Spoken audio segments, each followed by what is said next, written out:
So let's start today's market update. So, we are unable to shake the weakness out of the market so far. Ever since we dropped below the 200 DMA, we have been falling on a daily basis. We are now down on fifth day running. Earlier, also in this previous trend, we were down 9 days in a row when we got a brief reprieve for 3-4 days, and then we are down. My guess is that until we have this FOMC meet out of the way, the uncertainty continues. And of course, there is more uncertainty that is unfolding after the Silicon Valley Bank episode last week. This is about Credit Suisse and fears about Credit Suisse mark-to-market issues.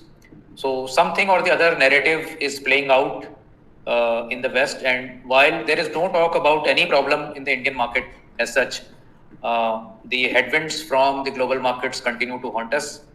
The Indian market is reasonably consolidated, having gone nowhere in the last year and a half.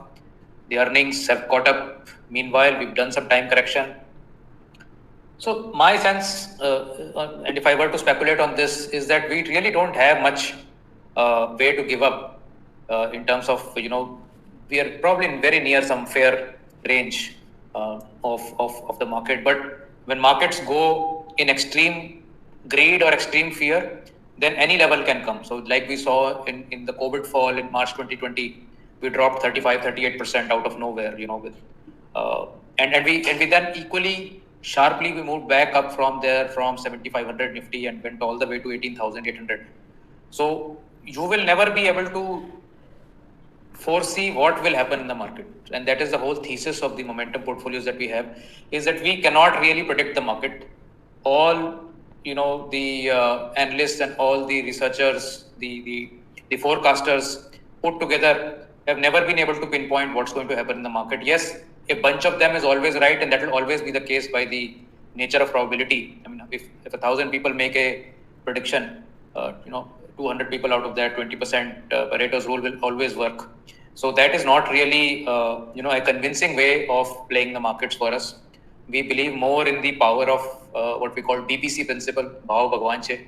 So if the market is saying that it is wanting to go down, stocks are wanting to go down, then you don't want to remain in the weak stocks, and you want to remain invested, but in the strongest of the stocks. So if there are 100 stocks and you are able to rank them according to their strength, then you want to remain in the top 10, top 20 stocks, so that when the market turns around, these are the ones which might take off first, or at least the ones that start to take off faster, you'll be able to rotate into them. So anyhow, so that's the purpose of momentum investing, and this is currently the momentum is definitely on the downside.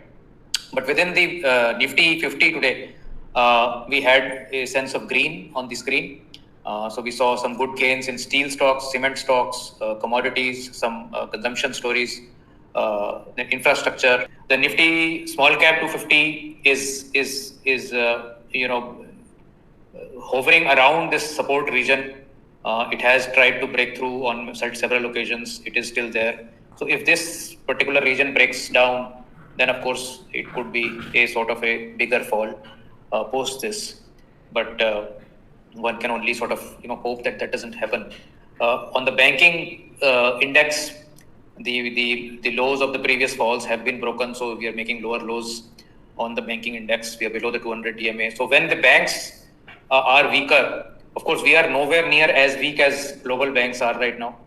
But and from a health perspective, our bank stocks are probably in one of their best years of, or their pink, in their pink health compared to a decade back, or compared to 6, 7, 8 years back. So they are in the pink of health, and there is, from that perspective, there is no reason to worry about the banking sector.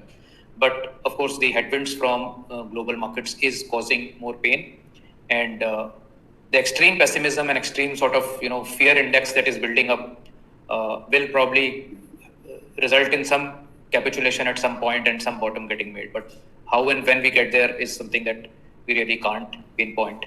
And that is the whole idea of the non-discretionary way of investing.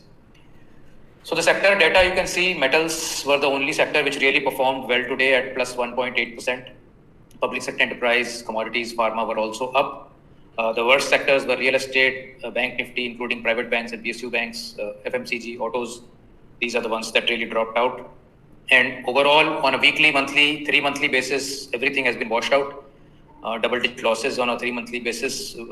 So extremely oversold, and people have sort of beginning to give up on the hope that the market will come back, and that is exactly when the markets do turn. So never get sort of overly pessimistic about the market, because the market will give no indication when it starts to turn.